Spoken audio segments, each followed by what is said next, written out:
Welcome to A Stranger, a Suitcase and a Story. I'm Anton van der Walt. This is a podcast about starting over. It is about what it takes to leave the familiar behind and the courage it takes to begin again in a land that isn't yet home. Together with my co-host Ben Liebenberg, we explore the untold stories of migration. Not just where people went, but why they left, what they held on to, and what they've had to let go. Each episode, we sit down with someone who's made that leap.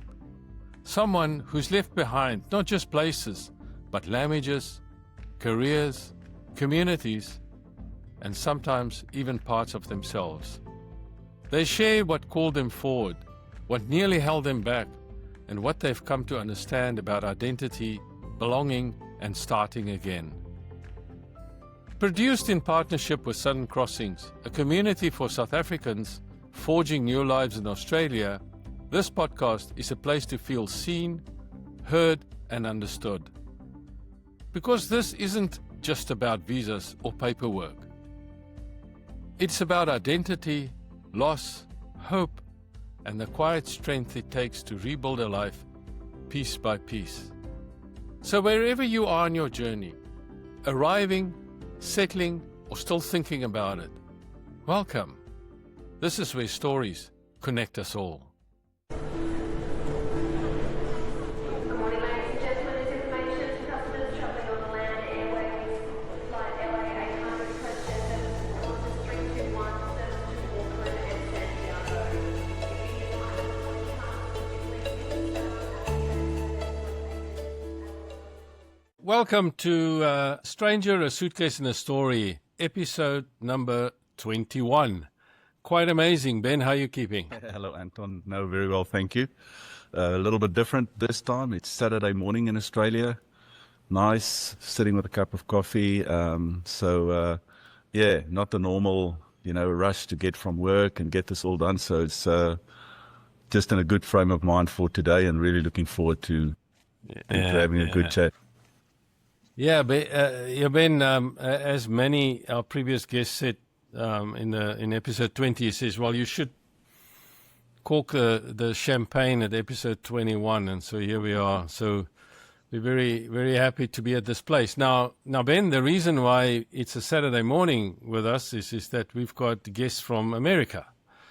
This is our second round of guests from America, and today's guests, and I'll just proceed to introduce them, is Kevin and Romaine Mackenzie, or from here onwards we'll call Romaine Rowe. It's much easier for us, and a husband and wife whose story is much about partnership as it about place. So both were born in Johannesburg, though they grew up in different corners of the city. Kevin in Parkmore and River Club, and Rowe in Montgomery Park, shaped by their schools, their neighborhoods, and the ordinary rhythms of South African life. Their move to the United States didn't come from a sudden decision. It started years earlier when Kevin's mother became an American citizen and the family applied for sponsorship. 14 years later, in 2018, the approval finally came through. They chose to take the chance, embrace the adventure, and late to 2019, great timing, Kevin, packed up their lives and moved.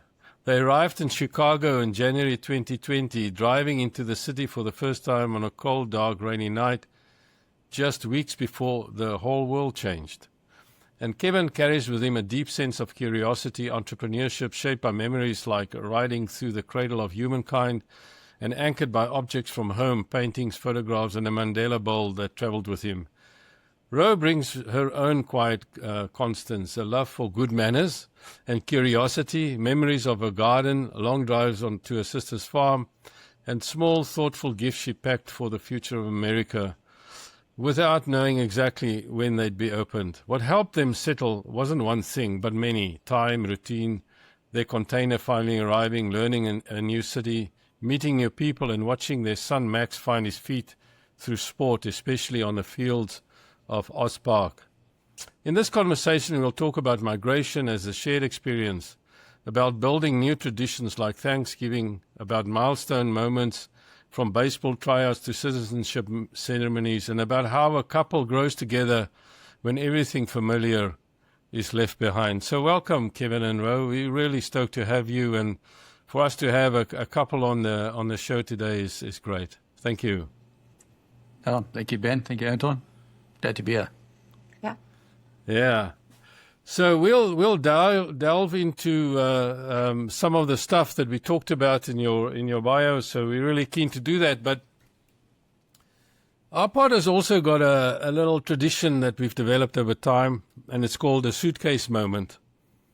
And every episode that we have, we try and find some interesting historical facts about migration, and especially about South Africans going overseas to a particular place. I'm trying to always connect that to the guests. And this time around, let's talk a little bit about, I've got two really nice stories, historical stories about South Africans that went to America.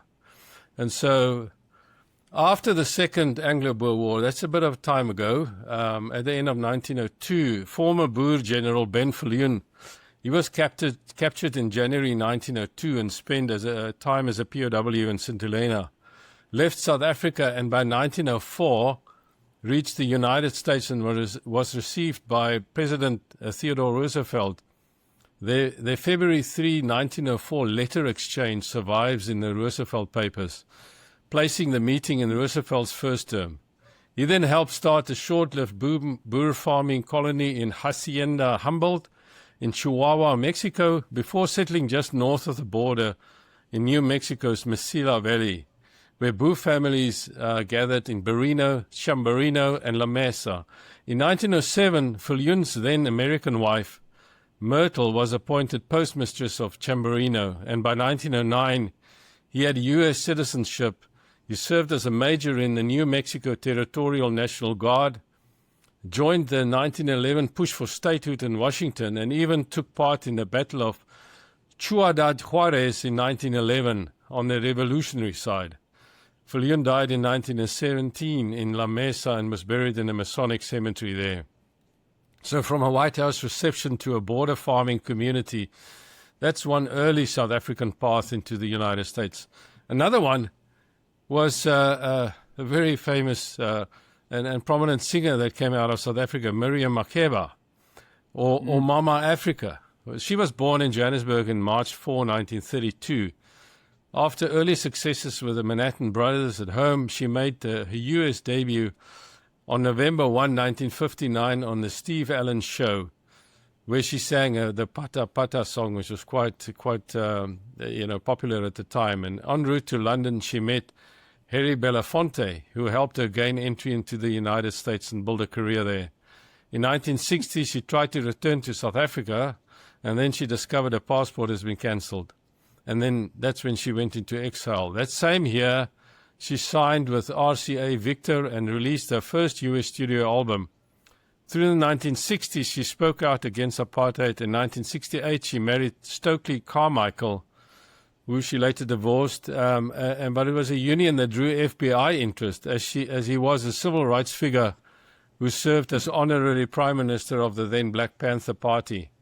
In 1990, after years abroad, she returned to South Africa on a French passport, following Nelson Mandela's encouragement. Miriam Makeba's signature hit Pata Pata cracked the U.S. Billboard Hot 100 at number 12 in 1967, and she helped popularize Tong Tong Wane, the click song, a traditional Xhosa wedding song.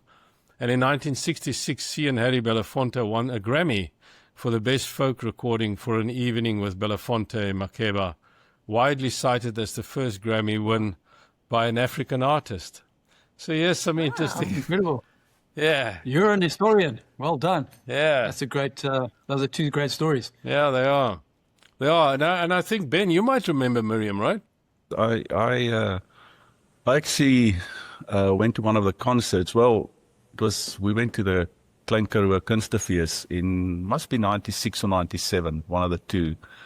And she just came back, obviously, as you said, from overseas. And that was one of her shows. And a remarkable lady, actually, Yeah. Yeah. Yeah, so Kevin and Rose, so there's where we start. So I think that what is always nice is to know there's so many people that came before us. Often we think it's quite a challenge and it's unique, and then, we find out that ours are really easy. So Ben, do you wanna give us a start here? Yeah, I think before we get into your journey to America, what Anton and I normally do is just find out a little bit more about the people and who you are and where you're from. So Anton said you both grew up or were born in Johannesburg. So maybe just give us a little bit of insight of your life. Ro, maybe we'll start with you, where you grew up and what it was like, and just childhood memories. Sure. Well, thanks. It's great to be here. So, grew up in Johannesburg in Montgomery Park, just near the West Park Cemetery, if you know where that is. Grew up there, went to Roosevelt, Franklin D. Roosevelt, actually, to start with, and then Roosevelt. So maybe U.S. presidents were in my future. It looks like it. Yeah.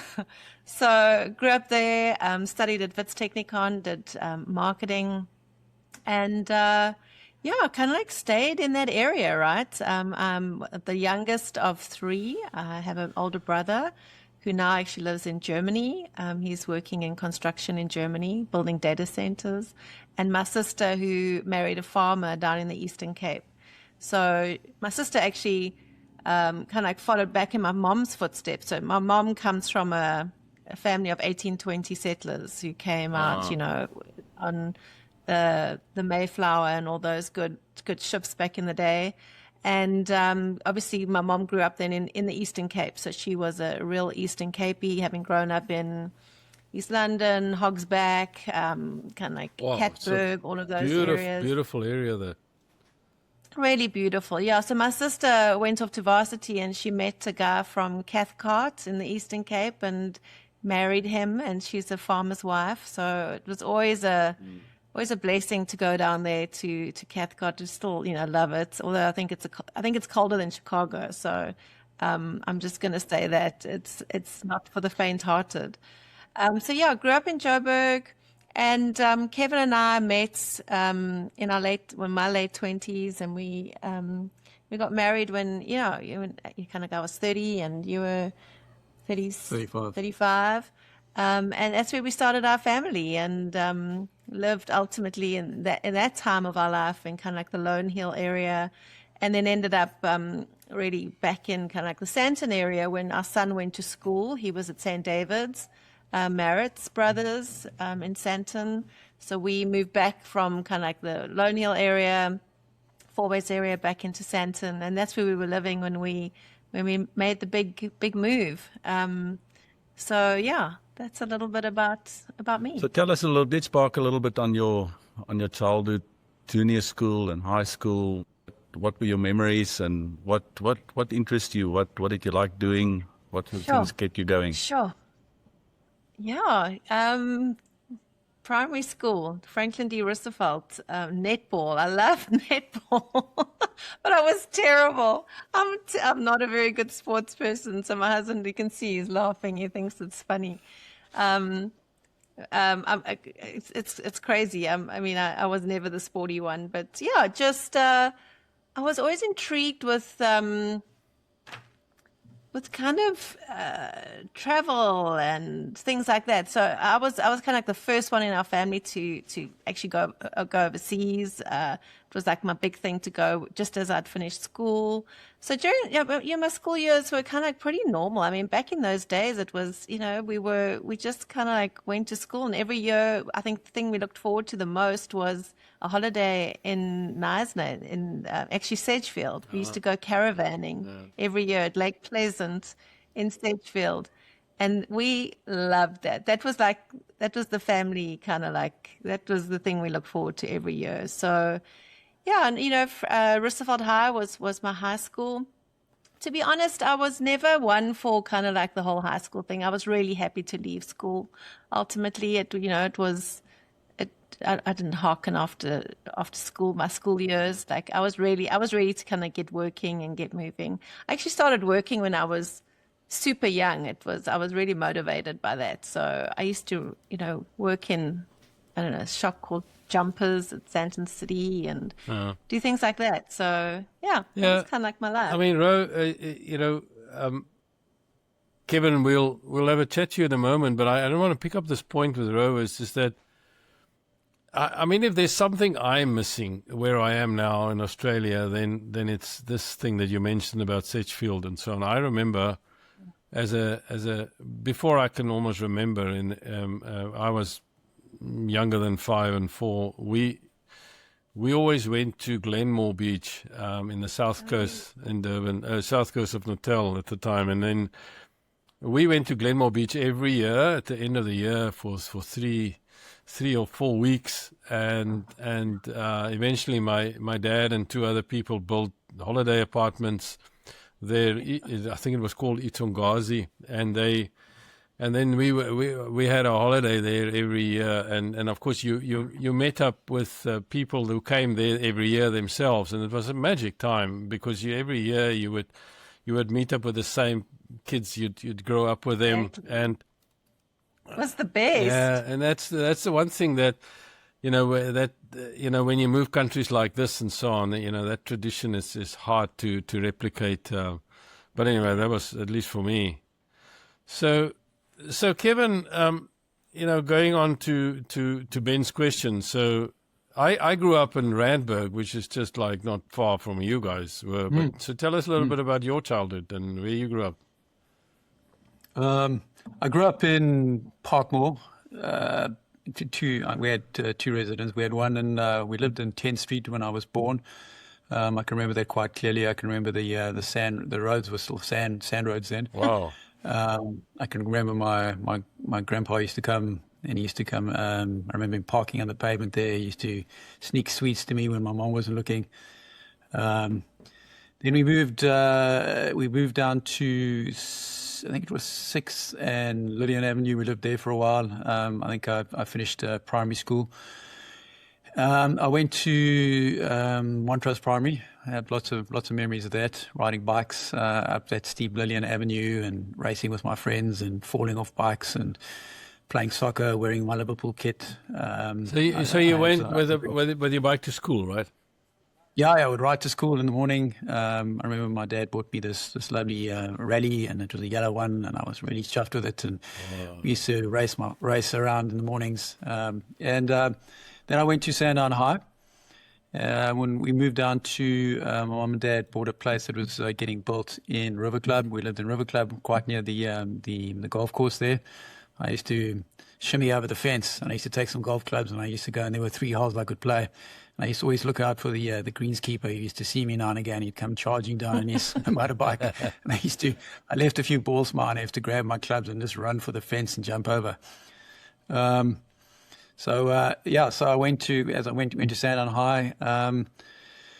I played a bit of rugby, but my big sport was show jumping. I used to ride out in Kyalami. Not quite sure how that happened, but that's what I ended up doing.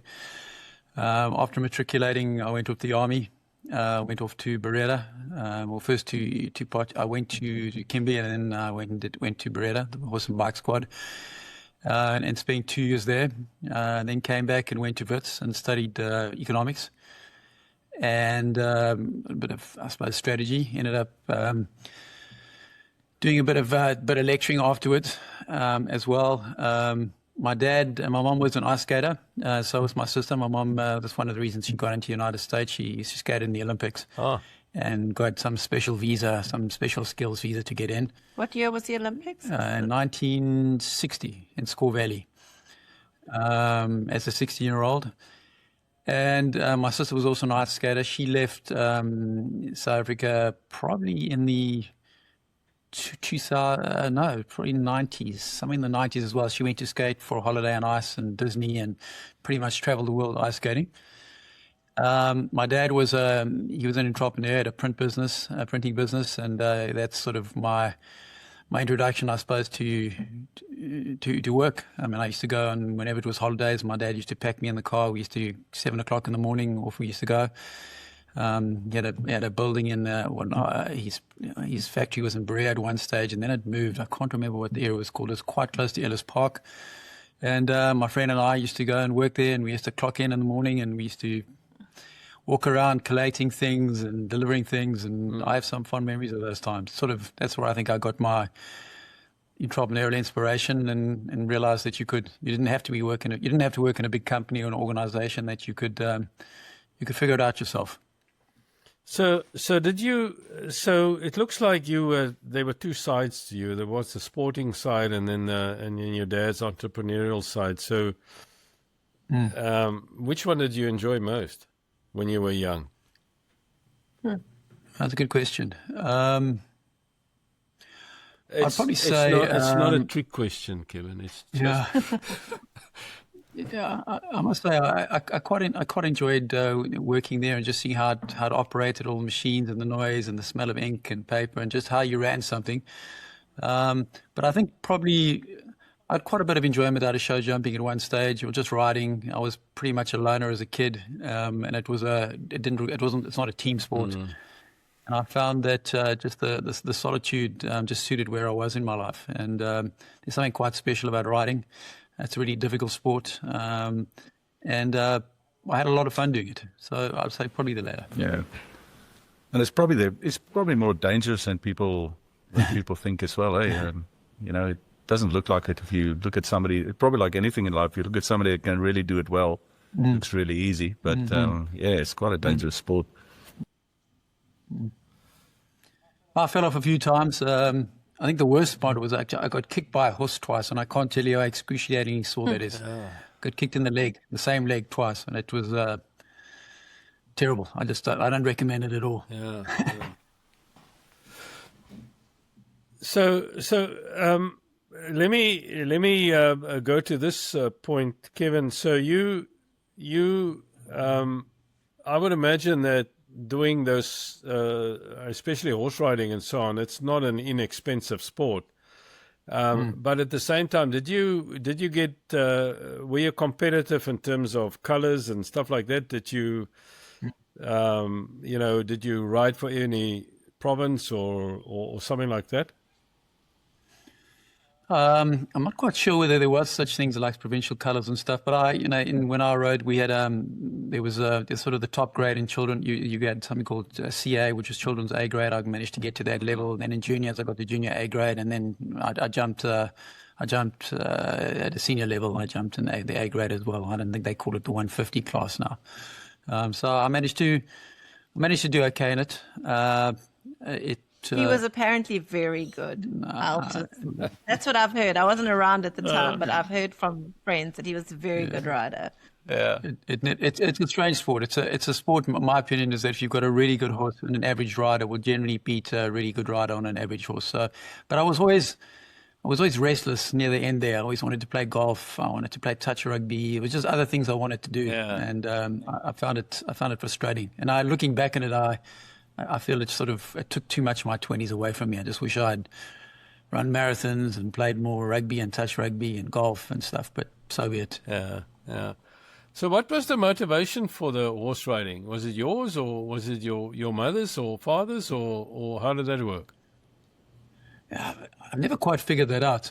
I think my mom decided to take me to go and try horses once. There was where Sandown High is, it was opposite Sandown High, there was a Grayson Stables, and I went in, I think it was Wednesdays, and went and rode for a little bit. I seemed to enjoy it, and it just became a habit. And once I picked it up, I just continued to do it. It almost became just the default thing. Great. So take us a bit forward. So you guys past school, you said you went to the army. I suppose, did you choose to go where you went, or was that just because of your background and your skills that they put? No, I mean, I had no choice in going to Kimberley. That was one maintenance, and then once I was in one maintenance there was recruiters came around, sort of anyone, if you had any specialist skills, I said I knew how to ride horses. And from there, I got I think a corporal arrived one day and said, "You're getting transferred out of here."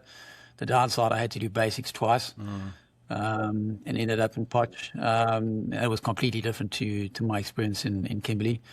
And Beretta was probably about 20 k's northeast of Potch. So it's a little farm all on itself, and it was quite wild at times. It was the really toughening up stage in my life. It was quite interesting. I was thinking about it the other day. Beretta was tough, but it was fun. All right. So you did actually enjoy it, and lots of lessons and learnings from there? Yeah, it was.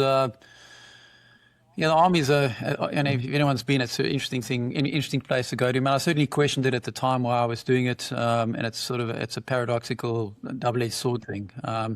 You sort of see the benefit afterwards. It taught me a lot about human nature, about how the English and Afrikaans guys could actually get on, and the stories we've been told were actually bollocks. And that some of the best friends I had at the end were sort of Afrikaans guys, and we all got on, and the narratives and the crap we believed when we met were just that. And a friend of mine sent me a link the other day of some of those old days at Beretta, and it just sort of took me back to being young again. And I just remembered what it felt like to be running around in that dust and to be young and just taking it for granted. Well, I would also imagine that, I mean, it happened to me, was that, when I arrived in Potch also for my first 3 months before I moved from there, I didn't know that people like that existed in South Africa. And so because I came out of a middle-class sort of family in Randburg, and suddenly you're in this world where things are different, and that's when you just grow up like instantly. I was 17, and before you know, I felt like 25. Yeah. But I think the way you described it, actually I resonate with that as well, because I felt like that as well, that paradoxical side of the army. And I still think about it today, and one given day I can convince myself it was the best thing ever, and then other days I thought, gee, what a waste of 2 years. Yeah. Yeah, that's what you say. So yeah, no, I get where you're coming from, but yeah, if you do look back at it, there was some, I suppose that's part of the human mind. We remember some of the good stuff, and that it can be, it was probably not a bad thing at the end of it. So Ro, if we get to you after school, so you went to uni, I would imagine? Yeah, I went to Wits Tech, actually. Oh, yeah, I think you said so, Yeah. Yeah, and what did you study? I did marketing and advertising, or marketing communications. Yeah. At the campus down in Doornfontein, and it was actually a great course, because it was kind of like 2 years full-time study, and then you kind of had to do a year of kind of practical, and then you wrote exams, and it was actually great. But it was tough at the same time, because it was just at that time where South Africa was coming out of, I matriculated in 89, so it was like 92, 93. So just when everything was changing, right? And everything was like, nobody knew what was happening. Everyone thought no one was going to get a job. It was crazy. It was hard times, right? I feel like now that I have all these years behind me, it kind of like every year feels like that now. If you think about how everyone tells the doom story. So, but that time was tough, and South Africa was going through all those changes, which were amazing. I remember being at Technikon, and all those riots that used to happen. Remember the stuff that used to happen through Joburg, and it was a crazy time. But everything was so alive. People were, just alive with what the possibility was. And so I studied at Wits Tech, and then I got into advertising. Straight after that, and it wasn't a career that I thought I was going to get into. I thought I'd get into more on the marketing side of things, but I've actually stayed in advertising my full career, and it's been a wonderful career, and I've loved it. You still do that today? I do. I'm an SVP in a big agency here in Chicago. Yeah. Oh, wonderful. Yeah. So, was that before you started studying? Was that what you envisaged? I know you said you didn't want to go and didn't necessarily think advertising, but why was the whole thing about marketing and all of that attracted to you? Interesting. I always wanted to be a nurse, actually, which was so. By ending up in marketing, I think my aunt was a nurse, and I was intrigued by the whole thing. I loved the idea of nursing, but she always used to tell me, you don't get paid. Like it's not a good place if you're wanting to kind of earn some money. So, and at that time, I think marketing was also becoming not that it wasn't around, but marketing was really starting to become a role that, you got to be at the seat of the table where, where executive decisions were made, and people started talking marketing, and marketing strategy started becoming a real driver of businesses. And so I had a lot of friends at the time who were working already, and they were encouraging of like marketing as a career. So yeah, that's how I got into it. Right. Yeah, it's interesting. So take us a little bit forward. So you guys are now working. How did you meet, and how did you start off in South Africa together? I had a great group of friends. We were the Stokvel girls. I mean, if that can ring true with everybody on this podcast. That's right. So we had a group of girls who we all met at kind of like work. Like we became firm friends like through work.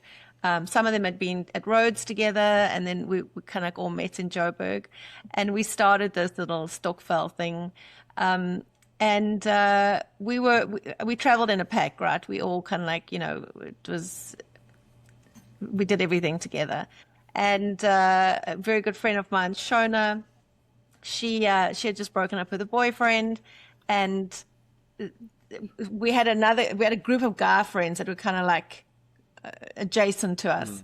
And they had said, "Oh, we got this guy who's just broken up with his girlfriend. Shona and Kevin should meet each other." Okay. So Shona and Kevin met each other.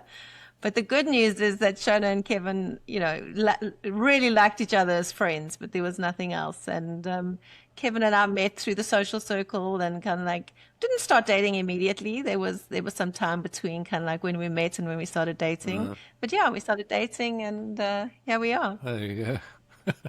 So Yeah, it was through good friends, and it was the best way to meet people. Yeah. I mean, Kevin, you took a long time to make up your mind. I mean, you only got married when you were 35. Yeah. He was waiting for the best thing. I see. Yeah. So, all right. And so then, but you seem, if I'm right, you kind of just hanged around Joburg, and that was that, right? You didn't go anywhere else. I mean, you didn't live anywhere else in South Africa. No, we both stayed in Joburg. I mean, we didn't go away to study. We, we were both kind of very Joburg bound. Yeah, yeah. Now, maybe that's so. You started in advertising, and Kevin, what did you do then? I mean, what were you an entrepreneur then already, or did you work for somebody? So when I was still studying, I became I got the I was the marketing arm for some guys that were manufacturing furniture out in Britterstrom, and I would go around and I would introduce their product to a whole bunch of retailers, and hopefully get sales and take a commission on that. And that is sort of I can remember one night flying the midnight flight down to Durban, getting down there at 1:00. Sleeping in the car for a little bit, then driving around to a bunch of retailers to try and get listed with all this sort of stock in the back. But anyways, my dad gave me a whole bunch of crap about the fact that I needed a real job, and so I went and I applied and I ended up working at Unidata, or Unisys at the time, for Nick Frangos. And I was a technology strategist, and I lasted all of 18 months. And I just in the bottom of my soul could feel that I just didn't fit in the corporate space at all. I just felt, I can remember sitting there one day thinking that probably 70% of my time was spent working, maybe even less, 65. The other bit was spent playing politics, and I just played that forward and thought that's a lot of wasted energy. And certainly given the experience I'd had with my dad and sort of seeing how you can build something.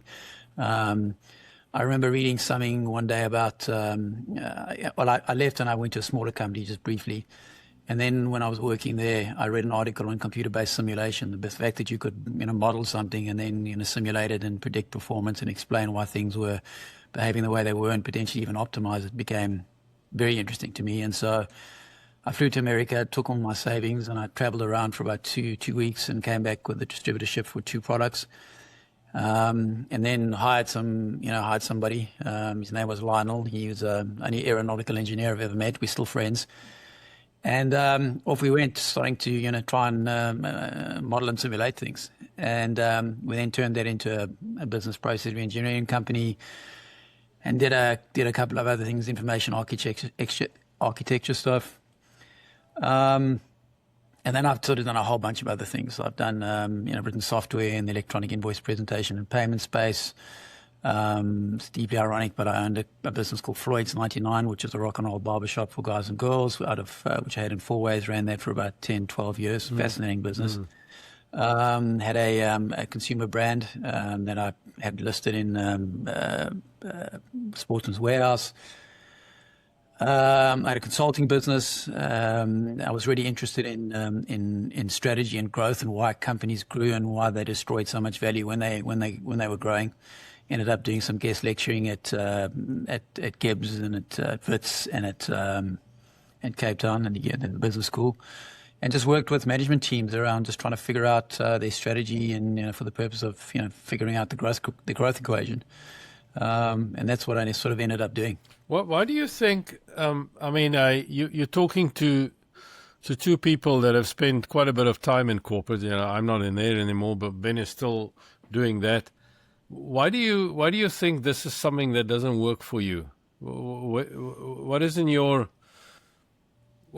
what sits in your mind that makes it hard for you to work in a corporate world? I know what they do, but I want to know about you. I just think I've got a rebellious spirit. I mean, I think that's what it is. And she's shaking her head.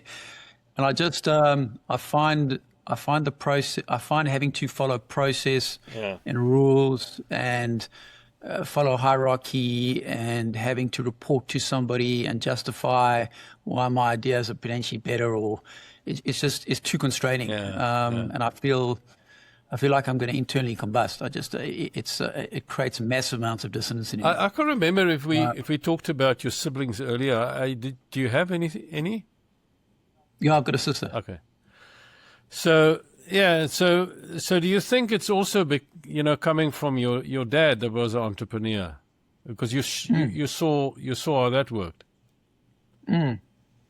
Absolutely. I also sometimes I reflected, and I think maybe had I had a better experience early on, where I found the process a little bit easier, then I maybe it would have been different.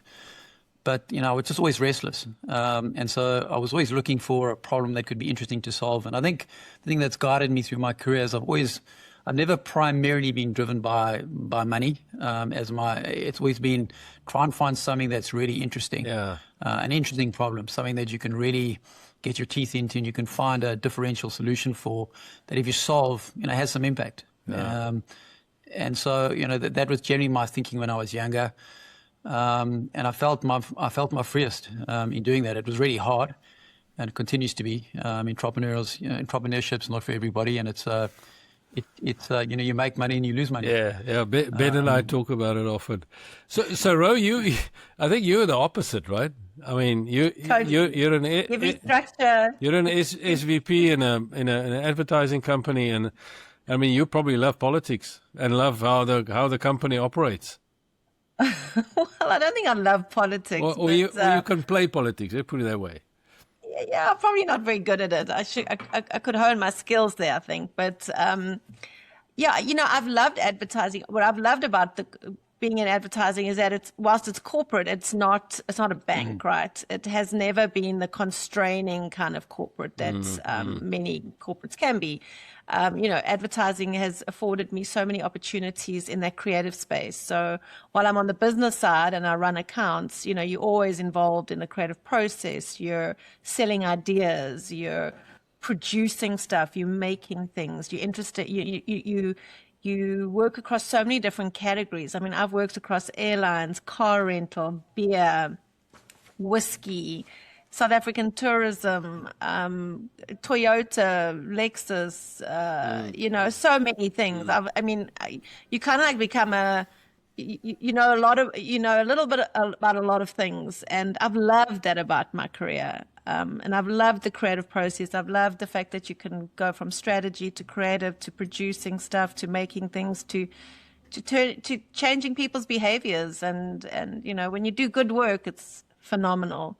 A lot of it's bad. I mean, let's be honest, there's a lot in between. But I've really been lucky to have worked with some incredible minds and some really great creative campaigns. So I've been lucky. So let's think a little bit about when you guys started thinking about leaving South Africa. You obviously settled in Joburg. You're both doing well, got careers.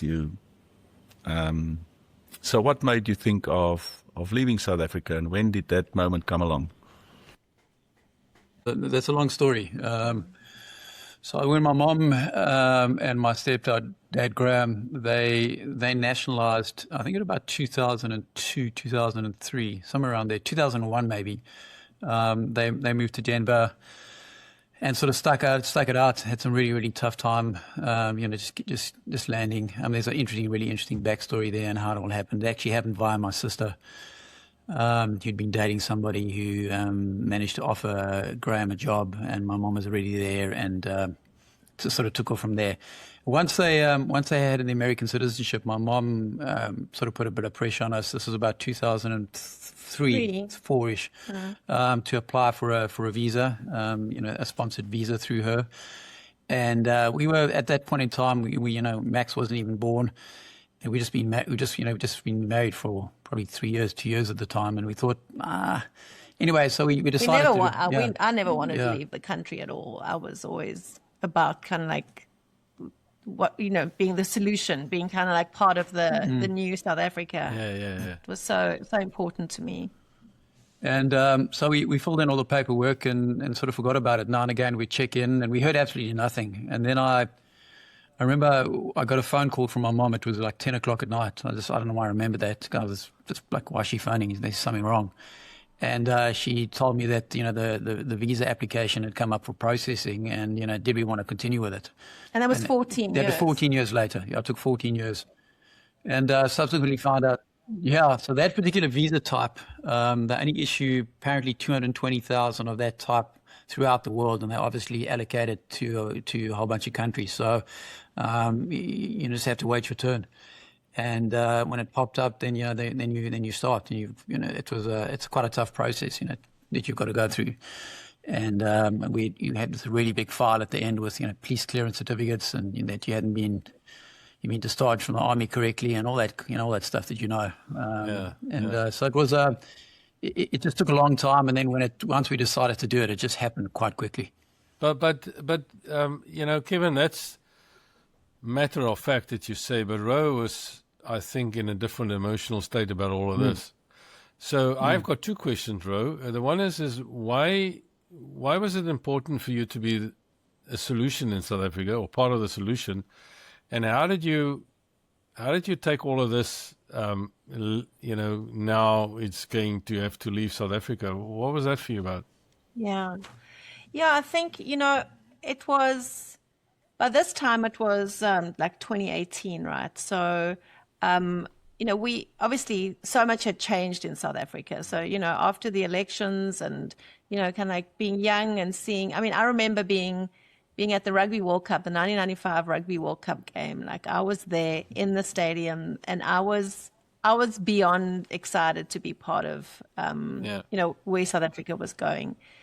And let's be honest, it didn't track quite the same as what we had hoped it to track. Yeah. Like, for us, and we started to get really concerned about things. We had this young son, and was he going to have the opportunities that we wanted for him ultimately? Things had changed. We were sitting with load shedding every day. Our value of our house was declining every month in Johannesburg. Everything felt like it was getting harder and harder. And there've been quite a few robberies around us. They sort of ratcheted our front front gates Yeah, up we and had a kicked our home front door in invasion. and all that stuff. Yeah, so we experienced a bit of that.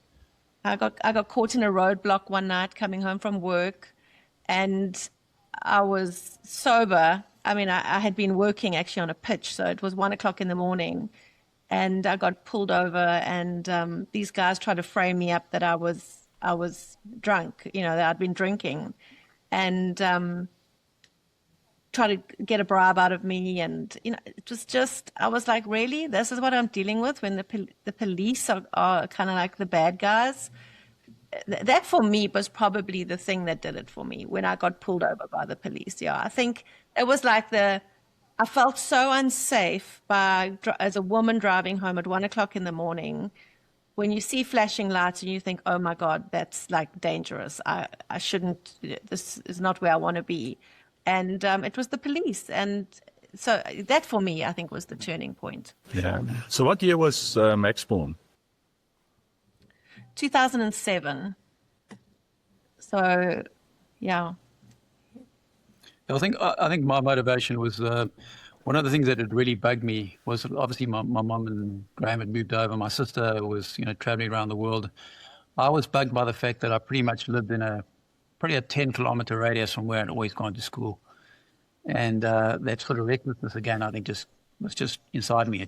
I felt I hadn't had a big enough adventure in my life. Certainly the entrepreneurship was interesting, and I'd had to reinvent myself many times, but I just felt I needed to sort of Daniel Boone style go west. It was just, so when the opportunity came up, we looked at it and we said to ourselves, this has taken 14 years. On what basis can you say no? And we're getting to the age where we probably either going to have to do this now or never do it. And so for me, it was all about having an adventure, one big adventure, and one last big adventure in my life. Mm-hmm. So was there a lot of discussion around that, or was it an easy decision between the two of you? It was hard. I mean, my family's still there, my mom and dad, and we were giving up a lot. We were fully aware of what we were giving up. Our beautiful lifestyle, our beautiful home, our community. All those things that everybody must speak about on this podcast. Like, you really weigh it up, and you're giving up. You're giving up a lot. Giving up.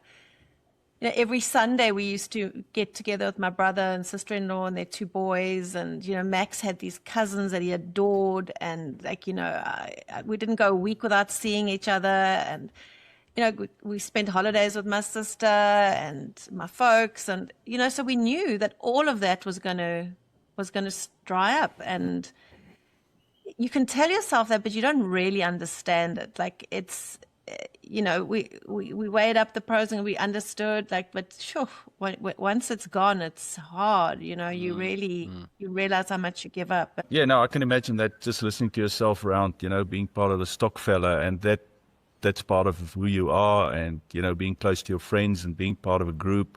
Yeah. What we've listened to people saying to us on this pod is that those are the moments they really miss when they go over, because that was a support structure and infrastructure around you that you suddenly don't have anymore. Yeah, and it's who you were. It's like your identity. It's it's the thing that define. You just, the familiarity of it. But how long? I mean, you came end of 2019. I mean, and everything changed early 2020. Some countries were very proactive. Other countries were in denial about all of this. And some countries really overdid it. We were in I was locked down for 2 years in Victoria. Anyway, but when did this dawn on you, this missing of things? Because it doesn't happen immediately, because you arrive there and now you've got 100 things to do just to survive. When did it dawn on us? I think the COVID thing was, it kind of like changed. It pushed things out, maybe because everybody was going through this crazy situation, right? So I think our onboarding into America was completely unnatural, than maybe what it is for most people. So we kind of got here, and the friendships that we were trying to kind of build just came. I mean, we couldn't, Max didn't see another child for 4 or 5 months because he didn't have a friendship bubble that he was kind of like connected to. So it was just us, and we kind of like enjoyed it, right? It was almost nice that the world slowed down for us to catch our breath. I always say that it was almost a blessing, like we could like, okay, because it was, I could feel the pace that I hit work at in Chicago was different. But did you come into a job? Yes, I did. I transferred with the ad agency that I worked for in South Africa. I was able to get a transfer, and so I stayed in the company that I'd been with for 18 years. Yeah. Oh, that probably was a big differentiator for you guys because, Yeah. if you landed in COVID and you were going to have to look for work, and it would have been really hard. Very hard. Yeah, I was very lucky. We were very lucky that, the company, was, and they were fantastic. They really. But tell us a little bit about, we're really interested to hear of the differences and similarities. You can't talk about the differences, but if you tell us, what was it like to settle into the US as a South African, because you still very much have got the same accents. You're not American. And everybody knows that. This is in Australia, right? You're from South Africa, yes. Or you're not from here. So how was it getting into America, Kevin? Well, it was tough. Just picking up on the COVID bit. I arrived into Chicago knowing absolutely nobody. Sort of been here, sort of probably 2.5 months, and they start locking everybody down. And so you're stuck in this basement downstairs. It's bloody cold, and you're just disconnected from the world. And so I think that's when you start realizing what you're missing. I've got my indoor bike. I've just been a cyclist for a long time, and so anything that was familiar to you, riding out on the cradle, the coffee that you drank, just the routines and stuff that you took for granted, you suddenly become aware of the fact that you become aware of it because it's just not there. And you're in the process of trying to figure out new routines. You're trying to figure out, it becomes quite existential. Who am I? What's my new identity? How am I going to build it? No one knows me. And how do I get myself reestablished? And I remember talking with one of the dads that I'd met, and he was in the sales space. And I remember him telling me that he was, they couldn't call anybody because no one was at work, and so they were using a service that would make 400 calls a day, and that somehow had cell phone numbers of execs.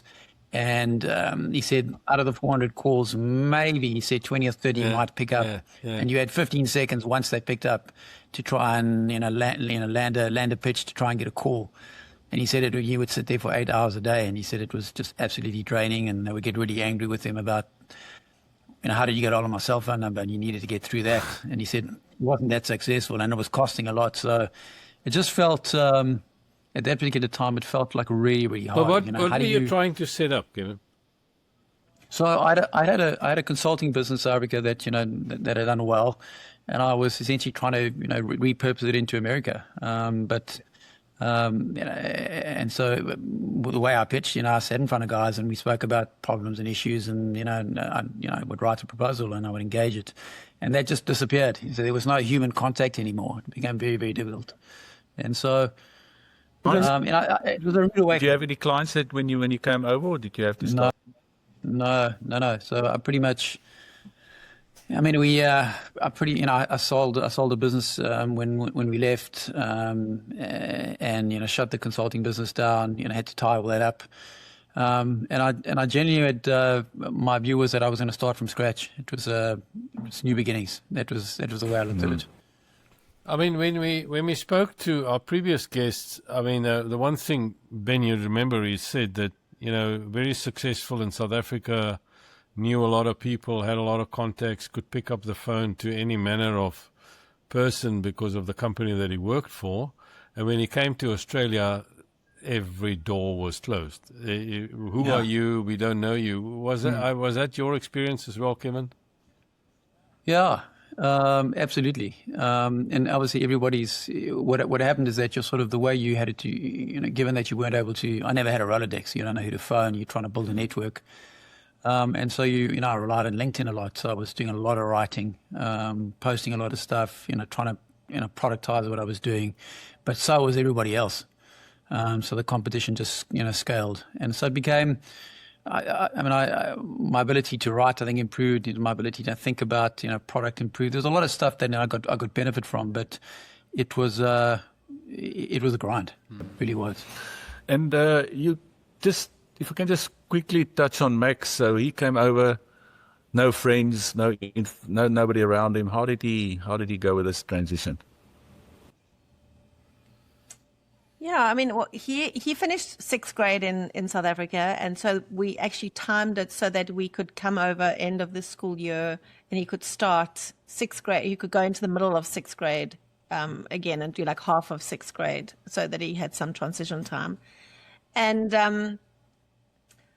only now, or a couple of months or years afterwards, we realized just how hard it really was for him. Like he tells us now about how scared he was going into that school on that first day, and he was a trooper. He really was. He was incredible. But he went into this school, and we tried to find a little Catholic school, because he had been at a Catholic school in South Africa. So we tried to find something that he would be familiar with, and but it's a completely different experience. His school that he was at in South Africa had this massive swimming pool, fields, outside. The kids played outside at break. Typical school. Here he went into a school in the city with everything was in a building, and the playground was on the top of the building, with turf on the ground, and the kids, and it was winter, middle of winter, and there were girls. Oh yeah, and there were girls, and there's always some positives. An all boys. Yeah, so it was crazy. He really didn't know what. His eyes were like this. He couldn't believe it. And then obviously at the same time, he was 12, 13, and so he then started going through puberty. I don't know what was worse, the fact that we were in lockdown, we had moved countries, or that puberty was happening. But it was, yes, it was tough for him. Kevin shared with me an article he wrote in Medium, and he talked a little bit about, going from South African sport into baseball, and was that a moment for, because I assume Max probably got something from you, Kevin, in terms of sporting abilities. Sorry, Ro, I'm not saying you don't have, but you. No, I'm so glad he didn't get much. You volunteered that right up front, so.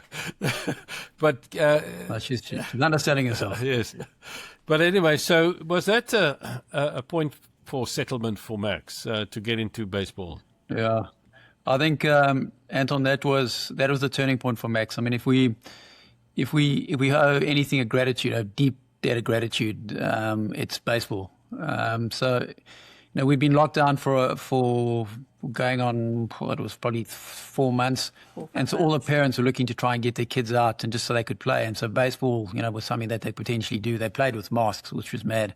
In fact, they were even playing basketball. So he tried to play basketball, but the kids had played it since they were young, and so he's really athletic, but he had to learn to dribble and stuff, and he'd been a good cricketer, and so we were trying to get him into a baseball team, because we felt that would be a good transition for him. And for some reason, I think it was the 14th of July or June. I think it was July. We bought him a bicycle, and here's an interesting story for serendipity. We bought him a bicycle, and we was testing it out on the road. And we went past the neighbors on the other side, and they had a hitting net up, and one of the kids was hitting into it. And the one gentleman, whose name was Kevin as well, he called him over and said, "Can you hit? You want to have a hit?" And Max said, "Yeah, okay." And the ball was on a tee, and he started hitting it into the tee. And I looked at him for a bit, and he looked at another lady, and next minute he got on the phone and said, "I've just phoned somebody, and I think you should take your son down to this tryout at this place called Oz Park." And by then that was really significant. Then he's never played baseball before that, right? He had never played baseball. He had maybe swung a baseball bat we used to laugh a bit at home before we left. When Graham used to come out, we had a sort of a broomstick, and Graham used to throw tennis balls at him, and he used to like bash them around, and he's got a really good hand-eye coordination, and so. That just lucked us into this trial, and I can remember it clearly. I took him down to this trial, and there must have been, I don't know, 40 kids there, and he happened to be the last to go and hit. And I'd been watching that. So they were throwing 9 balls. I can even remember they were throwing 9 balls at each of the boys, and I would say that on average, each kid was hitting maybe 6 out of 9. And they threw 9 at max, and he hit all 9. But he just hit them, and like he just bashed them into the outfield. And I got a call the next day or an email the next day saying, listen, he's in the team, and you need to bring him to a game, which I think was 2 days later. And I was given instructions as to, what bat he needs. And, he needed to be a certain weight, and I didn't know what was going on. And I'd met some dad, and he told me to go to a place called Play It Again Sports, which actually used to be right next door to us. Walked in there, and we bought this little bat, which is still downstairs. And he went and played his very first baseball game. It was hilarious. He sort of knew what he had to do. And so the first ball that comes into the zone, sort of outside right, which would have been called clearly a clear ball. But his instinct as a cricketer was he cut it. He just he middled it into the side of the cage. And so the coach said, well, look, that's great, but you've got to hit it in the dime. You've got to hit it sort of that way. And okay, you reckon. And he ended up, I think he hit the first one along the ground. He didn't. He got caught. So he got round out before he got to first. And I think in his second game, he hit a home run. Oh, wow. And that was it. And that he built an entire identity around it, and just got into better and better teams, and just excelled. Ended up getting a national ranking, and just become really good at it. So what is his plans with that?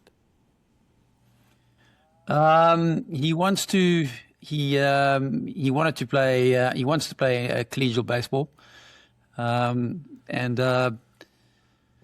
he's on track for it. He unfortunately injured himself last year. He had a labrum tear, which sort of and a key year, which is your junior year, just where they do a lot of the recruiting, and so he struggled. He was in pain a lot, and so he played through. But at this point in time, he's got into some colleges, and he's going to go try it. He wants to play. So I actually. Reflecting on it, and I've said it a few times on this podcast, Kevin, it's great for the kids, and the kids generally are amazing. They're very resilient and adaptable and flexible. Yeah. But going through a similar experience than yourself, it's good for the kids, and it's fantastic, but it's also good for us as parents, I mean, we do find a bit of a sense of belonging, because you meet with other dads, and especially around that puberty stage, you realize that they listen to everybody except their dad. Yeah. Exactly. Yeah. It's true. And but you meet other dads, you go on tour with them, or you do things, and so it's actually a great avenue for people moving over as well. It doesn't have to be sport necessarily, but find something that you're passionate about. Exactly. But sport is very good in that sense, because it does pull people together, and it takes the differences out of us, and it pulls us together of what unites us. I mean, we're all there for the best interest of our kids, and we're all cheering for their team to win, and so you can really get involved at a community level. Exactly.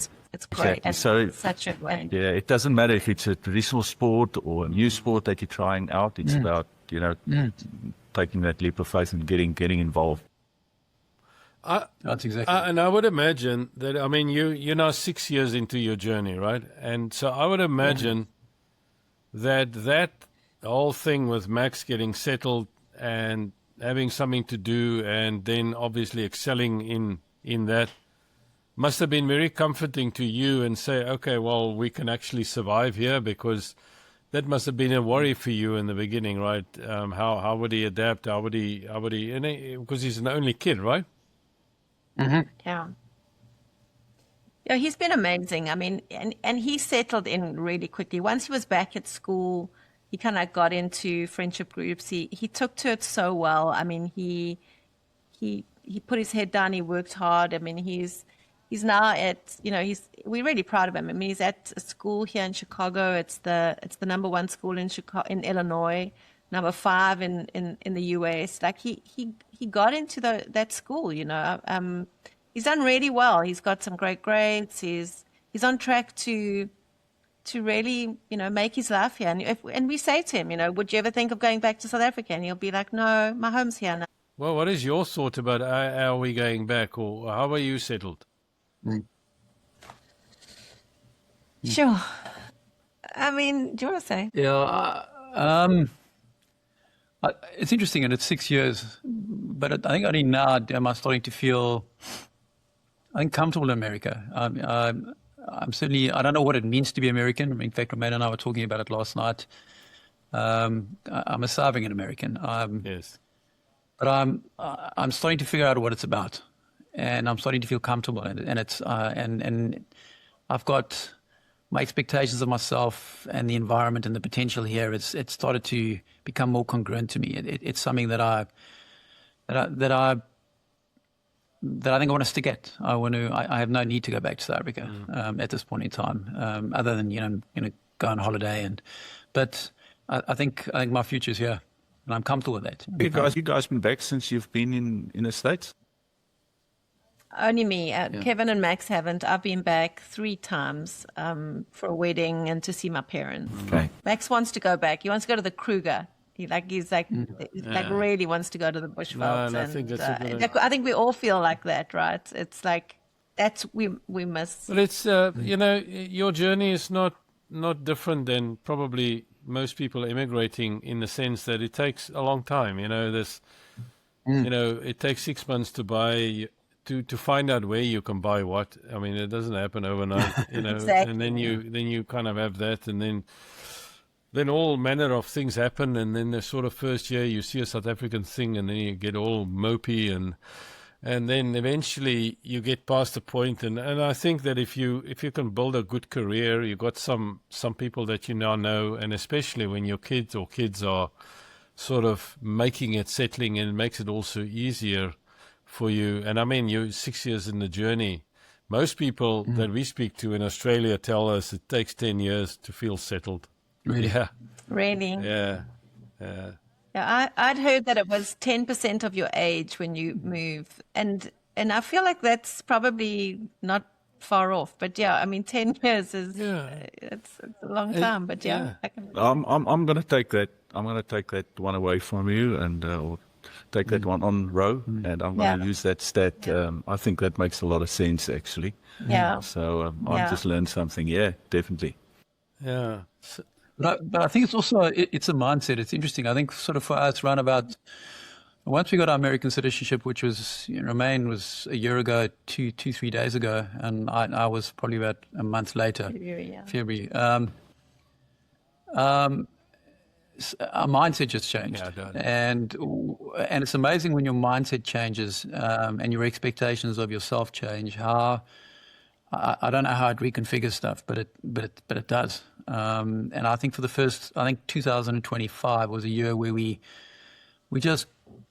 felt more comfortable. We felt that we know how to live in America. We understand Chicago well enough now, and we can see our way forward. What is your sort of top 3 things or so that you'd say if somebody wants to immigrate to America, if that's still possible, and I'm sure it is? What are the things that you don't think about, where you need to watch out for?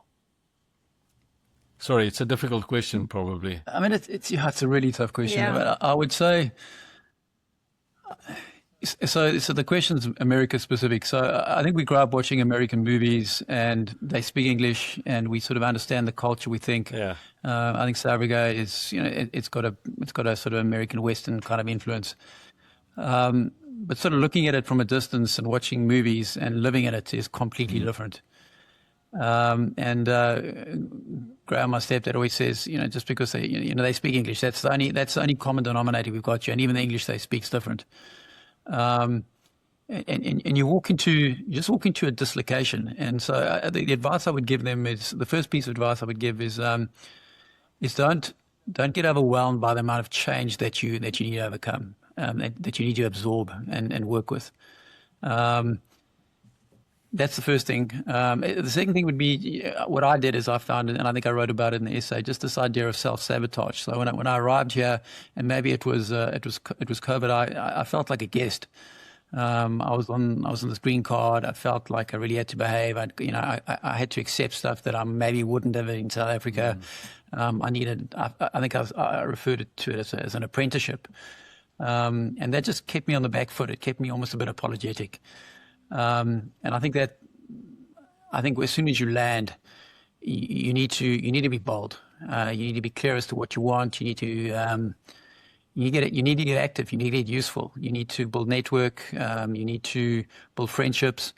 You need to get busy. And you can't think about the past. You almost need to forget about it. You need to. What I did is just. It's a life I lived. It's not going to help me in any particular way. And in the here and now, what's my next best move? And how can I live in a positive, affirmative, generative way right here and now? And so I think my advice would just be don't self-sabotage and be as bold as you can.